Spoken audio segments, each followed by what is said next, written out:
السلام علیکم اور میں ہوں عبدالخالق اٹک اور آپ لوگ میری یوٹیوب چینل اور فیس بک پیج انفارمیٹ دیکھ رہے ہیں۔ آج کی اس مختصر سی ویڈیو میں آپ لوگ کو یہ بتانا چاہتا ہوں کہ انفلامیٹکس ٹیبلٹس حمل کے دوران استعمال ہو سکتے ہیں یا استعمال نہیں ہو سکتے ہیں۔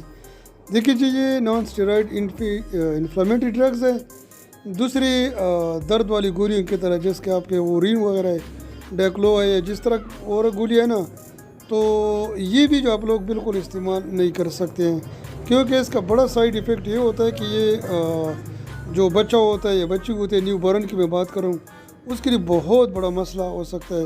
لہٰذا آپ لوگ کوشش کریں کہ آپ دانت میں درد ہے یا کوئی اور مسئلہ یا جسمانی درد وغیرہ ہے تو انفلامیٹک ٹیبلٹ آپ لوگ بالکل استعمال نہ کریں، اس کی بہت زیادہ نقصانات ہو سکتے ہیں نیو بورن کے لیے اسپیشلی۔ تو یہ تھی انفارمیشن اباؤٹ انفلامیٹکس ٹیبلٹس۔ شکریہ۔